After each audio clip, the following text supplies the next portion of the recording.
Giao ra năm bình an và giao ra những ơn lành, dục lòng ta mau dang giao tình yêu Chúa. Giao ra bao niềm vui và giao ra những hy vọng, dục lòng ta mau dang giao tin lành.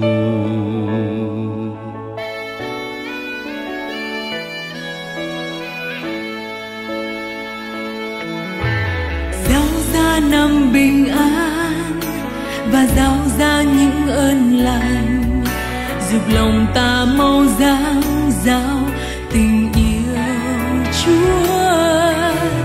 Giao ra bao niềm vui và giao ra những hy vọng, giúp lòng ta mau dang giao tin lành.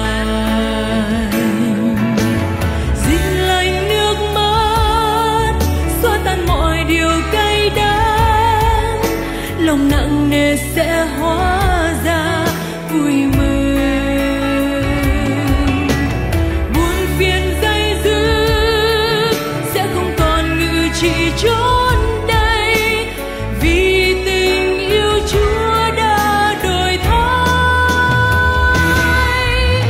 Hỡi linh hồn ta mừng rỡ ca ngợi Chúa Cha và truyền giáo danh Cha khắp mọi nơi. Giống như chồi non được lớn lên và hiển vinh, làm dạng danh Cha qua đời sống con.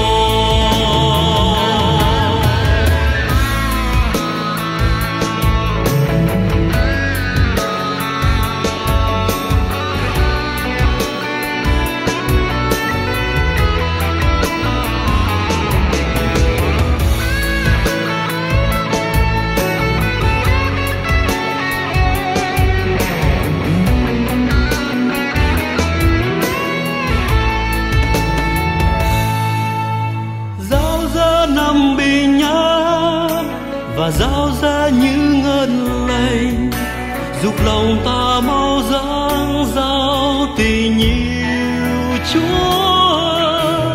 Giao ra bao niềm vui và giao ra những hy vọng, giúp lòng ta mau dang giao tin lành.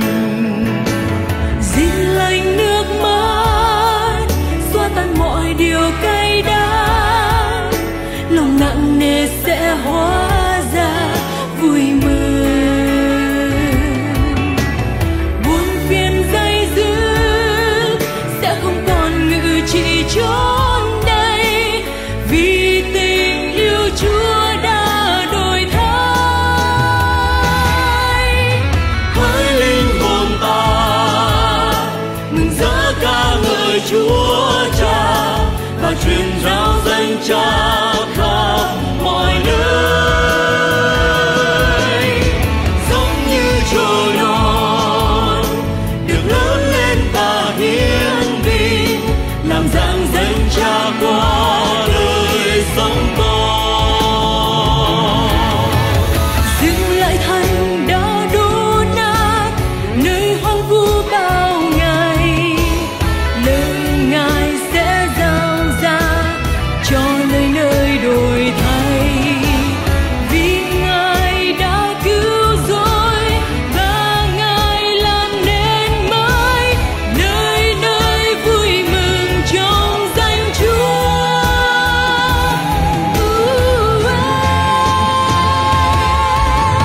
Hỡi linh hồn ta mừng rỡ ca ngợi Chúa Cha và truyền giáo danh Cha khắp mọi nơi. Giống như chồi non được lớn lên và hiển vinh, làm dạng danh Cha qua đời sống con. Hỡi linh hồn ta mừng rỡ ca ngợi Chúa Cha và truyền giáo danh Cha